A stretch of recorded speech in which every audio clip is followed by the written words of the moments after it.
Gratidão de termos essa família com a gente. Davizinho deve estar lá na classe. Essa família, Fábio, Deise e Davi, seus filhos. Somos amigos há uns 12 anos, mais ou menos, né? Temos já uma história construída juntos. E a minha família, a nossa família, foi muito abençoada pelo Senhor há uns 12 anos atrás, quando nós conhecemos essa família aqui. E a Bíblia diz que existem amigos que são tão fortes, tão chegados, que chegam até a ser chegados como irmãos ou até mais do que irmãos de sangue. E a minha família pode dizer isso dessa família aqui. O quanto são nossos chegados, o quanto nós os amamos, o quanto são importantes para nós. E ao longo desses 12 anos nos abençoaram muito, muito mesmo. Quem está há mais tempo aqui na Comunidade de Vida sabe bem o que eu estou falando. Várias vezes que já vieram aqui estar conosco, ministrar, louvor, a palavra, ou simplesmente passar alguns dias conosco. E todas as vezes que foram embora, deixaram uma semente nas nossas vidas. Se der, amor, vem aqui, por favor. E há 7 anos e pouco atrás, nós estávamos congregando em 7 anos e pouco, 8 anos atrás. Ainda não existia a comunidade, ela não tinha sido fundada, não existia fisicamente, estava no coração do Senhor. Nós convidamos eles para um congresso de carnaval de jovens que nós estávamos organizando em uma outra igreja. E eles vieram, nos abençoaram muito naquele fim de semana. E a gente estava em um sítio reunido, e antes de ir embora lá do sítio, eles passaram lá em casa, eles foram lá em casa. E quando já estava na sala com a mala, com as coisas tudo pronta, nos conhece porque são nossos amigos e sabia que naquela época a gente estava tentando engravidar da nossa primeira filha, Radassa, e não estávamos conseguindo já há um tempo.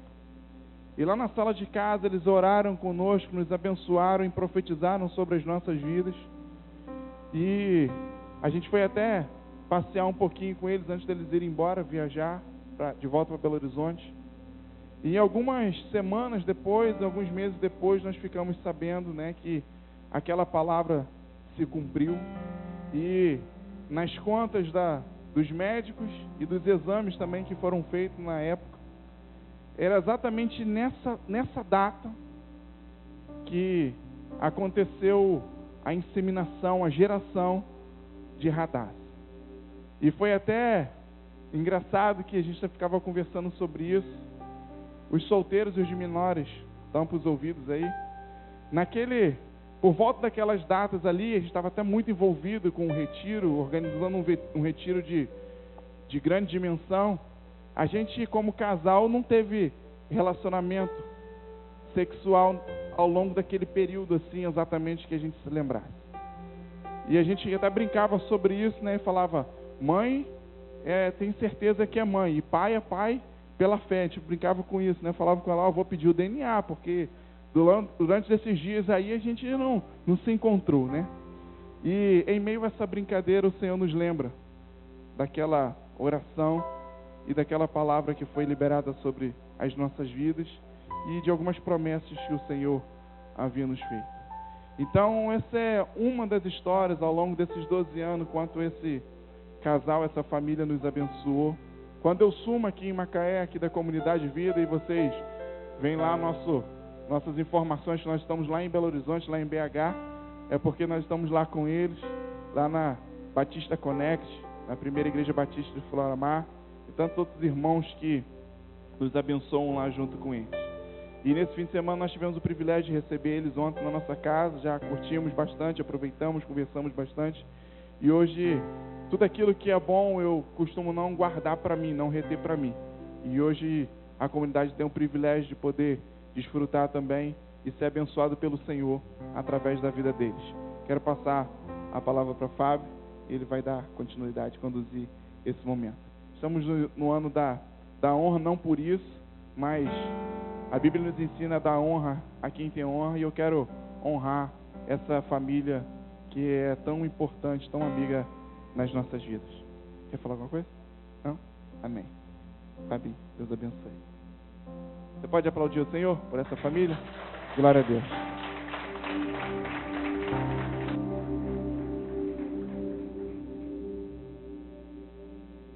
Aleluia. Irmãos, pastor Rafa vai compartilhando e a gente vai tremendo aqui por dentro, né? Que tamanha responsabilidade. Mas tudo que ele diz é verdade. A gente já se conhece há muitos anos e foi uma amizade gerada debaixo de uma graça, de uma presença muito gloriosa do Senhor no nosso meio. Enquanto buscávamos ao Senhor, em uma determinada reunião, um congresso, e eu costumo dizer que amizades geradas dessa forma, elas permanecem para sempre. Nós temos, é como se formássemos uma aliança, né? Temos irmãos assim, em muitos, ao redor do Brasil, em algumas cidades, que é como se fizéssemos aliança, porque é algo que foi gerado ali em meio à presença de Deus. Isso transforma, porque eu sempre digo que nós não somos transformados por causa do culto em si. O que nos transforma não é uma conferência, não é um congresso. Isso nos traz algum conhecimento, alguma experiência. Mas a Bíblia diz que eu e você, nós somos transformados de glória em... Aleluia, pela sua vida que está aí lendo a palavra e aprendendo. Nós somos transformados de glória em glória. E por isso, irmãos, eu sou alguém assim, extremamente desesperado pela presença, pela glória de Deus. Sabe, aonde quer que eu vá, eu fico assim enlouquecido para que a glória de Deus, para que a presença de Deus de alguma forma seja conhecida na vida daquelas pessoas que estão ali ao meu redor. Porque é necessário, diga comigo assim, é necessário. Irmãos, é necessário que Ele cresça. É necessário que Ele cresça e eu e você possamos cada vez mais diminuir para que o Senhor sobressaia. E eu creio que nesses dias Deus tem levantado uma geração, já há algum tempo Deus tem implantado algumas coisas no coração de pessoas, não para andarem diante de um mover religioso, não para serem mais um que bate no peito e diz, olha, eu sou dessa ou daquela igreja, dessa ou daquela placa, mas Deus tem levantado pessoas literalmente apaixonadas, que vão ser portadores da glória de Deus, que aonde chegar dentro das faculdades, dentro do trabalho, dentro das casas, dentro das células, aquele ambiente vai ser mudado, aquele ambiente vai ser transformado. Sabe o que é que aquece a sua vida? É a presença de Deus. Sabe o que aquece a sua célula? É a presença de Deus. Quando existe a presença de Deus, é necessário que haja sinais e maravilhas. Às vezes você diz, pastor, estou tão desanimado, porque lá na minha célula, eu não sei o que acontece, mas as coisas não se rompem. Eu olho para a célula do irmão e Deus está se movendo, e talvez lá na sua célula não acontece nada. Deixa eu te falar. Quando você começar a clamar para que sinais e maravilhas, para que seja gerado o ambiente da presença de Deus dentro da sua célula, coisas sobrenaturais vão começar a acontecer. Sabe, irmãos, eu também sou líder de célula. Eu também sou supervisor de 4 células que eu multipliquei. E interessante que eu falo lá com os irmãos assim, Deus me manda para os lugares mais improváveis às vezes para abrir uma célula, para começar uma célula. Eu me lembro de uma das células antes da que eu estou atualmente, que multiplicou. Eu conheci um pessoal muito doido na rua. E aí, esse irmão, vocês podiam reunir lá em casa. Começaram a fazer um culto lá em casa. Eu falei, nós vamos começar uma célula lá na sua casa, assim, do nada. E a pessoa não era crente. E quando eu cheguei ali naquela casa, meu violão, não tinha cachorro não, tá? Eu sei que você pensou nisso. Eu cheguei ali, coloquei o meu violão ali do lado e levei um discípulo comigo, também ministro de louvor, lá da nossa igreja. E chegou eu e o Flávio ali. Quando começou a chegar aquelas pessoas, irmãos, sentando ali, média assim de umas 15 pessoas chegando ali naquela sala e foram se assentando, gente. E interessante que eu olhava para a maioria delas, os seus olhos vermelhos demais, e eu percebi que boa parte daquelas pessoas estavam extremamente drogados, embriagados, cheiro de álcool, de cachaça mesmo, estava no ar. E comecei a ministrar ali um louvor, e eles ficaram todos alegres com aquilo, e a palavra, e eu fiz algo que eu não deveria ter feito no final, que eu mandei o pessoal dar a mão para a gente orar, irmãos, e na hora que nós demos a mão, você imagina, só tinha eu e o Flávio naquele dia. Quando demos as mãos àquelas pessoas, caiu um endemoniado, depois caiu outro endemoniado, depois caiu outro endemoniado. Enquanto eu orava por um, o Flávio orava para o outro, aí manifestou o outro, eu colocava o pé naquele outro assim, com a mão na cabeça do outro, Senhor tem miséria, e os outros, o pessoal assustado, olhando aquilo ali, o que está acontecendo? Eu olhava para ele assim, irmão, estenda sua mão e ora de algum jeito aí, para que Deus faça alguma coisa. E foi uma loucura, e depois essa célula se consolidou, essa célula se multiplicou depois, e o Flávio ficou lá liderando esse pessoal. Eu fui para uma outra casa na mesma rua, no final da rua, e quando cheguei nessa casa, novamente, não tinha mais nenhum crente. Era uma senhora que ia na célula, a Dona Geralda, e nós abrimos uma célula na casa da Dona Geralda, e só eu e ela. Aí a casa começou a encher, irmãos, 20 pessoas na célula, na outra célula. E eu fiquei pensando assim, meu Deus, como é que eu vou... E ela quer assim, começar tudo como se estivesse falando com um bebê, ensinando tudo do zero, pessoas aceitando Jesus na célula. Sabe o que acontece? Nossa, irmãos, que legal, você é bom. Eu não sou bom. Isso é graça. Isso é milagre de Deus. Sabe por quê? Não importa onde você estiver,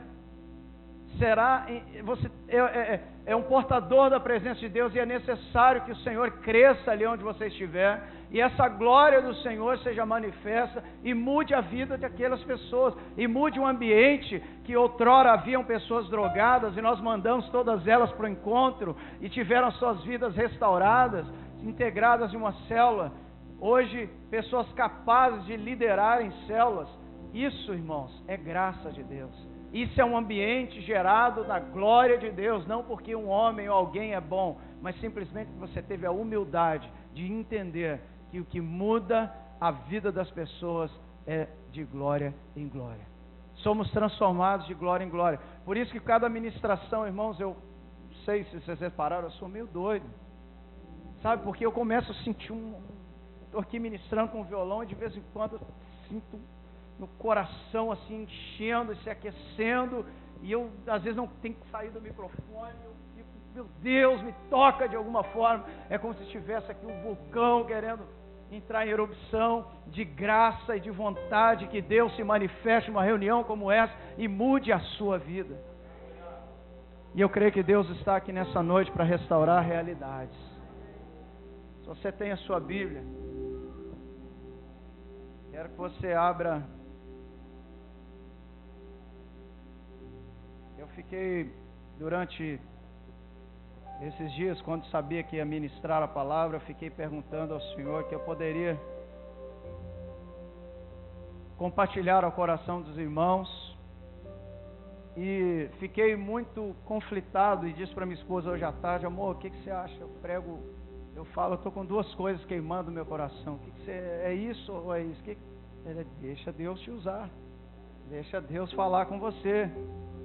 E eu creio que eu vou compartilhar aos irmãos é algo que vai ser abençoador para a sua vida, porque eu creio que aqui nesse lugar, como o pastor Robson disse, a gente acompanhou essa história desde o início, ainda que não podíamos estar aqui todos os anos, mas nós compartilhávamos uns com os outros, e eu vi como tudo isso começou.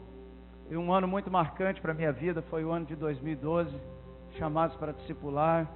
Foi uma bênção, eu estive aqui e foi tremendo o que Deus estava fazendo, né, na plantação da visão. E eu creio que Deus tem um chamado específico para cada um de nós que estamos aqui nessa noite. E eu glorifico a Deus por isso, que eu fico imaginando, já pensou se todo mundo fosse chamado para fazer a mesma coisa? não ia dar certo.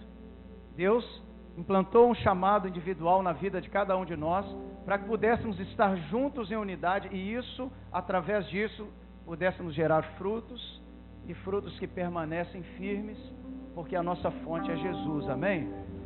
E às vezes você está aqui nessa noite se perguntando, mas como é que eu consigo identificar o propósito de Deus para a minha vida? Eu quero te dizer que antes mesmo da fundação, Deus já tinha um propósito na sua vida. Desde o ventre da nossa mãe, Deus já nos chamava pelo nome.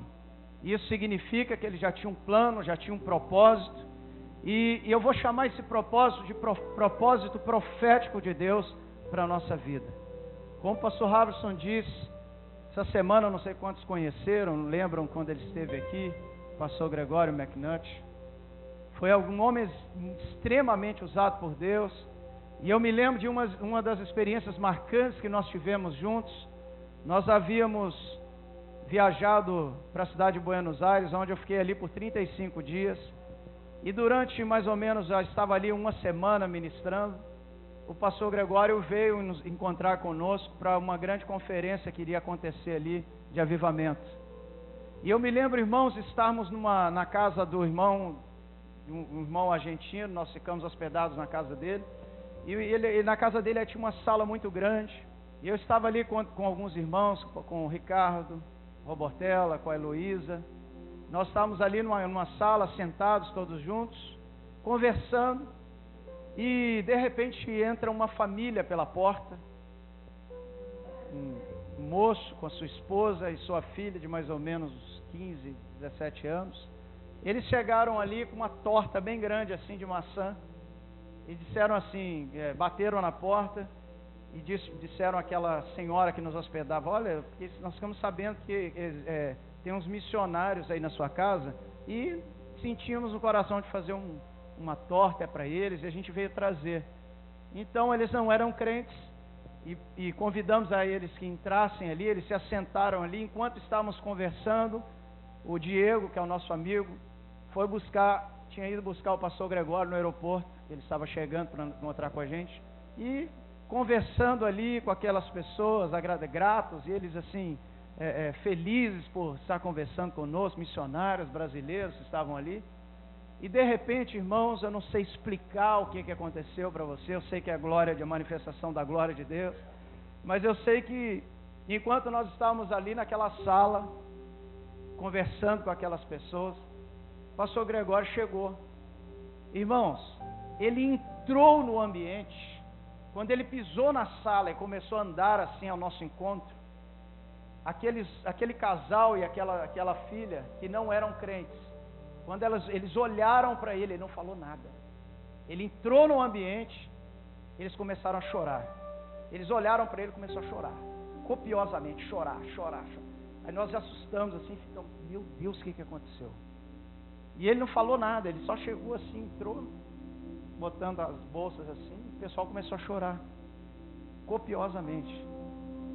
E quando eles olhavam para ele chorando, ele só deu uma olhada assim para o lado, assim, começou a rir, e começou a sorrir, e aí aquilo foi tomando conta da sala, daquele ambiente. Eu me lembro de ter passado ali pelo menos umas 4, 5 horas chorando e rindo, junto com aquelas pessoas que não entendiam o que estava acontecendo, mas nós tínhamos certeza que elas estavam sentindo a presença de Deus.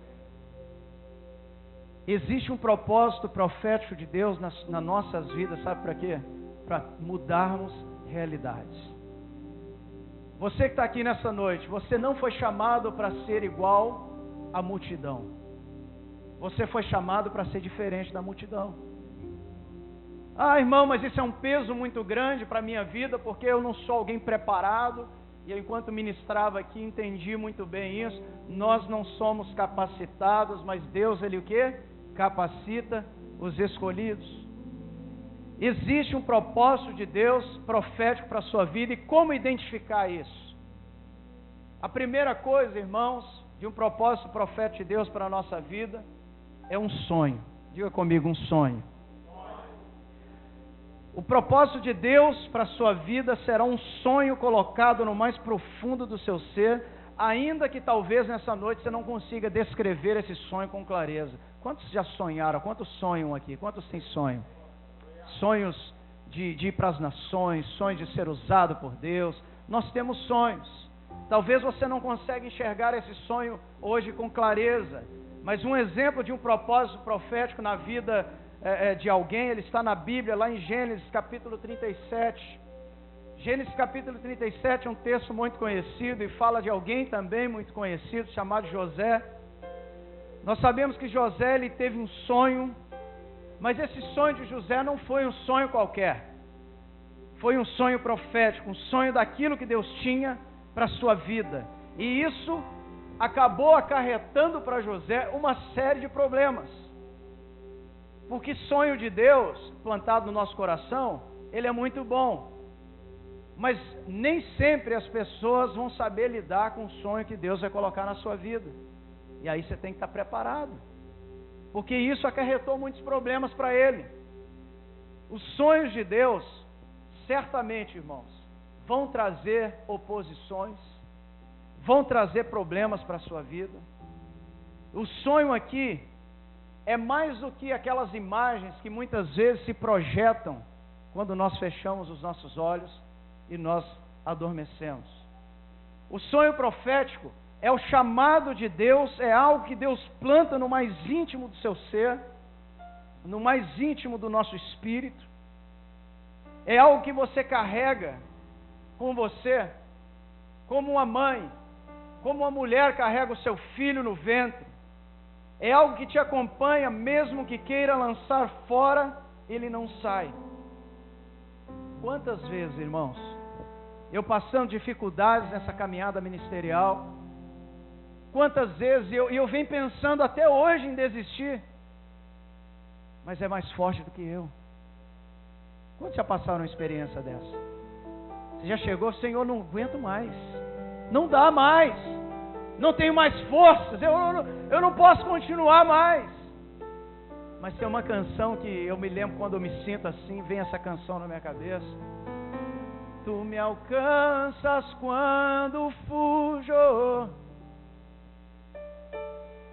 vem encher minha alma de amor. Então vem, como prometeste, derrama o teu Espírito. Então vem, como prometeste, derrama o teu Espírito.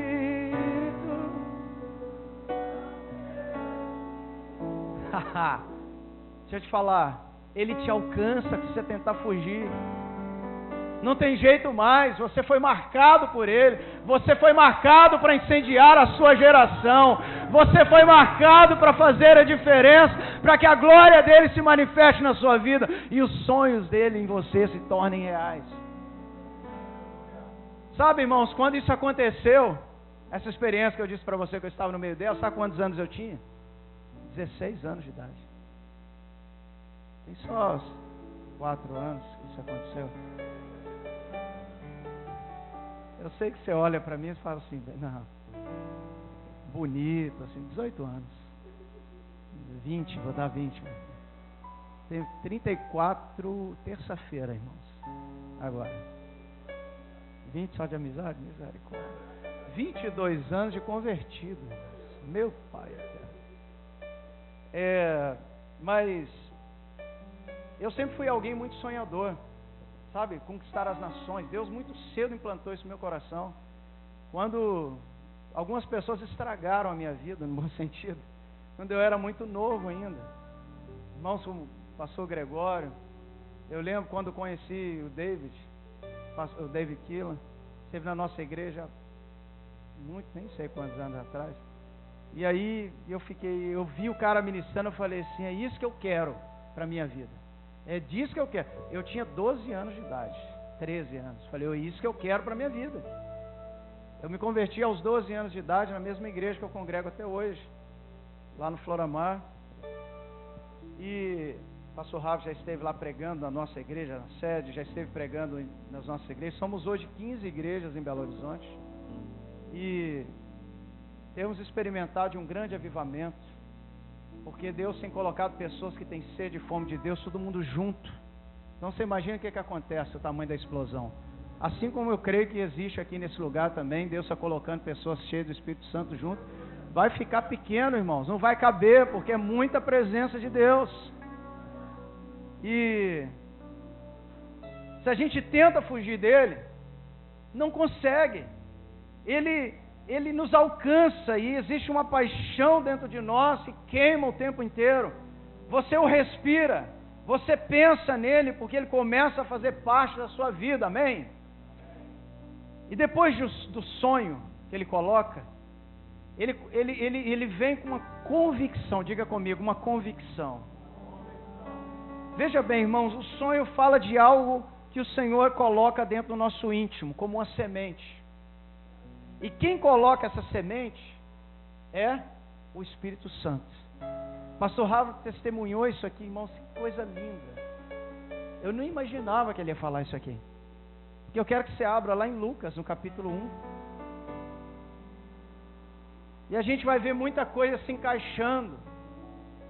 Lucas capítulo 1 fazia parte dessa mensagem de hoje. Nós vamos ler 2 versos, que é o verso 34 e o verso 37. Ele gera em nós um sonho, ele gera em nós a convicção, e ele coloca essa semente que é o Espírito Santo. Lucas capítulo 1, verso 34 ao 37 diz: Então disse Maria ao anjo: Como será isto, pois não tenho relação com homem algum?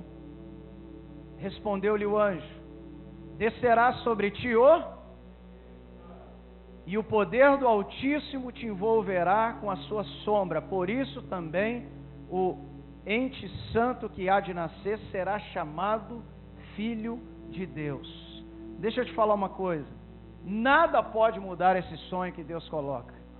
Nada pode mudar aquilo que Deus gera em nós e através de nós. Nem mesmo o tempo. Nada pode matá-lo. Satanás, ele pode até tentar, mas ele não vai conseguir. Veja bem, José tinha um sonho de Deus. Ele foi lançado numa cova. Isso matou o sonho de Deus na vida de José? Veja bem, irmãos, nada pode matar o sonho de Deus na sua vida, ainda que o inimigo tente. O Espírito Santo, ele te envolve todo o seu coração e o atrairá para sempre para cumprir aquele alvo. E talvez você vai dizer: não sei explicar o que é, mas eu sinto muito forte que eu nasci para isso. Geralmente pastores têm essa convicção. Geralmente ministros, líderes, eles têm essa convicção. Porque ainda que o inimigo venha e traga coisas que tentam frustrar os sonhos de Deus na sua vida, tentam te fazer desistir, lá dentro é gerada aquela convicção: por mais que eu tente, não tem jeito, porque eu nasci foi para isso, eu não nasci para fazer outra coisa, eu nasci para isso. Isso é uma convicção, isso é a certeza, é a fé que Deus tem um sonho para você. Tudo que nasce da superficialidade, tudo que nasce da alma, tudo que nasce de forma natural, ele é transitório, ele não dura muito tempo. Mas o que nasce de Deus, ele está dentro do teu espírito e toma conta da sua vida. A unção profética, ela é dada por Deus a cada um para o cumprimento do propósito de Deus. Não é para que possamos bater no nosso peito e dizermos talvez que somos bons, que sabemos a fórmula de fazer isso, aquilo, e conversávamos sobre isso durante o dia de ontem, que as coisas não funcionam porque existe uma fórmula. Eu vou pegar esse método e aplicar lá na minha célula que vai fazer crescer. Eu vou pegar aquele método e aplicar lá na minha igreja, porque essa visão, se eu andar nela, é o certo. Deixa eu te falar, Deus não te chamou para fazer célula.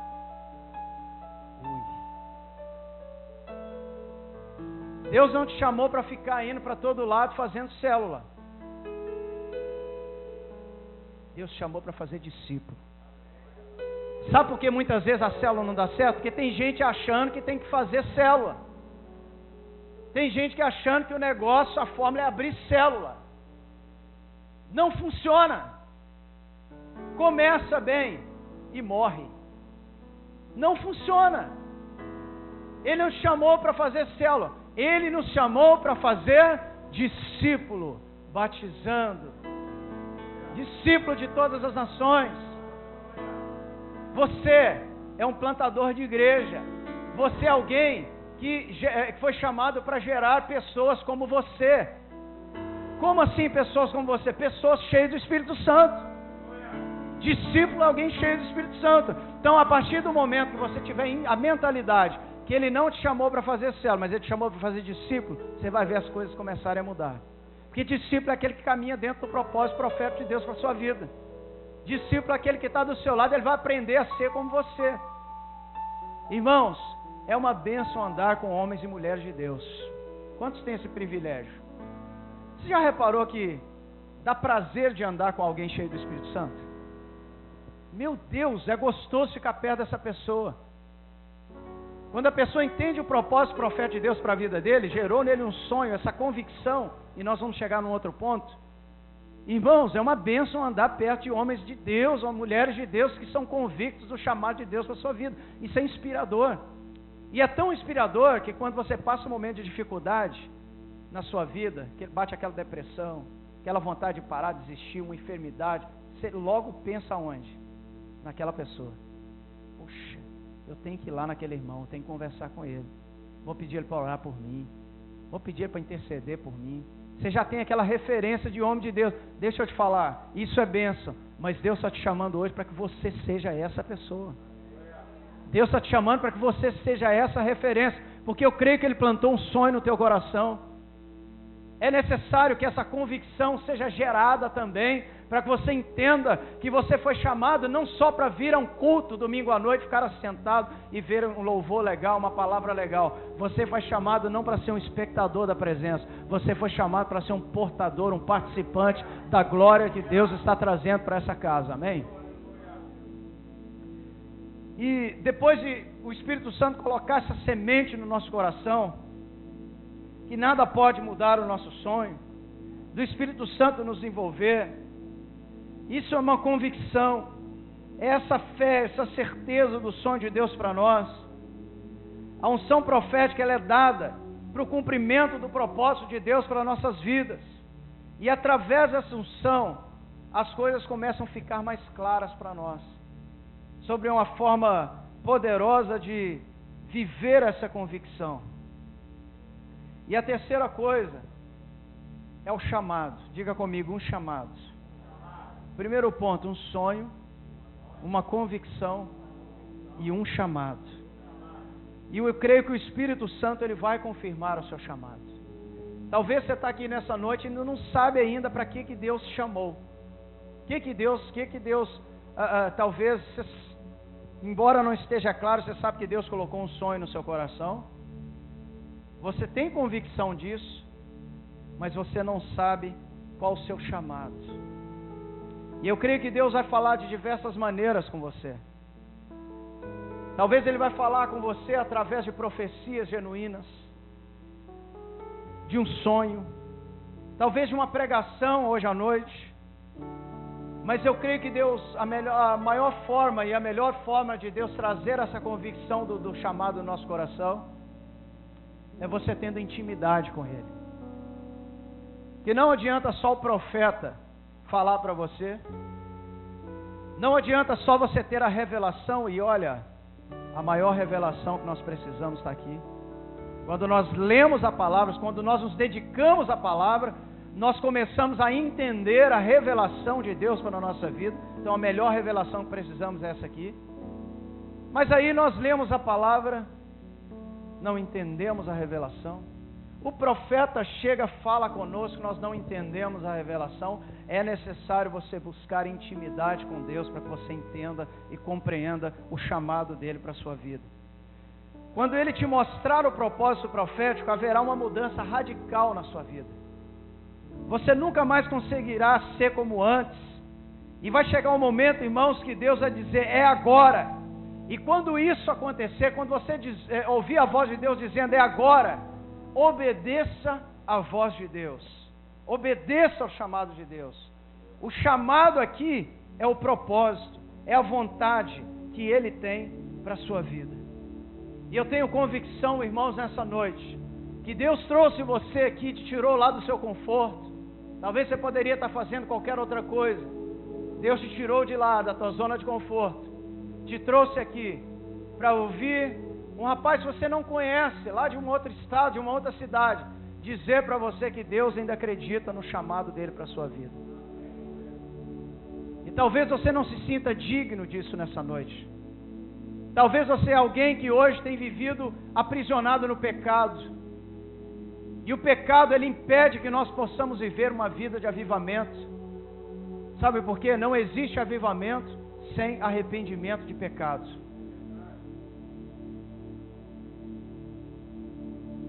E eu creio que tem pessoas aqui nessa noite que precisavam ouvir isso de novo. Que Deus tem um plano para a sua vida. Eu não sei o que é. Talvez você foi alguém no passado que já produziu muito para o Senhor. Você já foi alguém cheio de fome e sede por Ele. Aí vieram tantas lutas, tantas coisas, e assim como José, talvez você foi lançado numa cova. Você está lá dentro dessa cova. Talvez você entrou aqui, você está no fundo do poço. Mas você sabe que Deus colocou um sonho no teu coração, Deus colocou um chamado, você tem convicção disso. Deixa eu te falar aqui. Está na hora de acordar. Vem. Vem e vê o que Deus vai fazer na tua vida. Vem e vê. Deus vai fazer algo tão tremendo na sua vida, simplesmente por causa de uma atitude simples de você dizer assim: Senhor, eu entendi o meu chamado, eu tenho a convicção disso, eu quero sair da minha zona de conforto para produzir. Deixa eu falar com você aqui. Eu estou de férias. Tirei 15 dias de férias com a minha esposa. E eu vim de uma semana de ministrações, final de semana, dia de semana também. Tinha umas agendas durante a semana. E a gente saiu de lá fugido, veio refugiado aqui para a região dos lagos. Para Cabo Frio, terra de mineiro, não? Tem mais mineiro que carioca lá. A gente vem refugiado para cá, assim, né, para a gente descansar um pouquinho. Mas Ele nos persegue, irmãos, quando a gente foge. E eu vim parar aqui nessa noite para dizer para você que Deus tem um plano profético para a sua vida. De repente esse sonho, por causa das frustrações, foi perdido, foi apagado, foi ofuscado. Talvez não existe mais força em você para produzir, para ter uma vida cristã frutífera. Talvez você está estacionado no comodismo já há muito tempo. Deus te trouxe para o lugar certo. Porque Deus quer apagar seu fogo com gasolina. Amém? Ele quer colocar o fogo ardendo de novo no seu coração.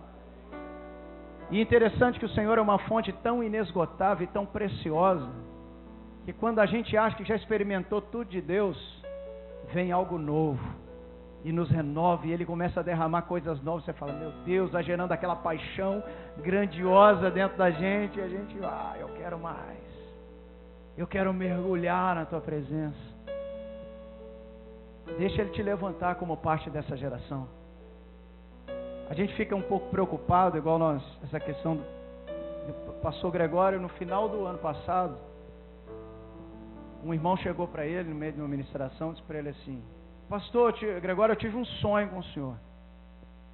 E nesse sonho, eu cheguei num velório, estava acontecendo um velório, e eu encontrei com o senhor nesse velório, pulando de alegria e dando cabalhotas, esse final de 2016 agora, e dando cabalhotas, e feliz, e alegre, e de júbilo. E aí, de repente, quando eu cheguei, depois de mais alguns passos, e fui olhar, quando eu cheguei na beira do caixão e olhei, era o senhor que estava ali deitado. Isso é forte, irmãos. Ser profeta é complicado. Porque Deus te avisa o profeta até que vai levar ele em breve. É duro, é difícil, às vezes é confrontador. Deus chegar para você e, olha, prepara aí, meu filho, porque... E aí, de repente, ele pregou em Belo Horizonte no final de semana passado, na Escola Coração do Pai. E aí ele foi a Londrina, porque ia voltar nesse final de semana agora, a Belo Horizonte, que está vendo a Conferência do Clamor, na Lagoinha. E ele estaria lá presente. Só que aí, de quarta para quinta-feira, lá em Londrina, de repente dá uma parada cardíaca, ele nem vê. E foi para outra conferência lá em cima. E alguns anos atrás, interessante que Deus mandou ele e a sua esposa ir para uma caverna. Literalmente uma caverna mesmo. E eles ficaram nessa caverna por 40 dias, orando, jejuando, buscando ao Senhor, os dois juntos ali. É o que Deus fala com ele lá na caverna. Gregório, eu vou levar sua esposa. Tá?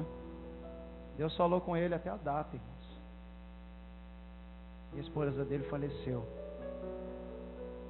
Aí Deus chega para o cara, usa um outro profeta para dizer para ele num culto, para contar esse sonho, né? E Deus leva ele assim de uma forma, acho que todo mundo queria partir desse jeito, sem dor, assim. Os irmãos estão dizendo que ele foi arrebatado. E ele era alguém tão querido, que enquanto eu estava ali agora, um dos seus discípulos mandou uma mensagem para mim, dizendo: olha, estão transmitindo o velório dele ao vivo, pela internet, para que pessoas do Brasil e do mundo inteiro possam acompanhar. A mensagem estava ali, meu irmão, no celular, e apareceu a notificação do WhatsApp. E assim, alguém que marcou a sua geração. E quanto a mim e a você, o que nós marcamos? Talvez nós não marcamos nem a nossa casa, nem a nossa célula. Talvez lá dentro da faculdade as pessoas nem sabem que você serve ao Senhor. Lá dentro do seu trabalho. É necessário deixar que Deus traga essa convicção do seu chamado. Ele não quer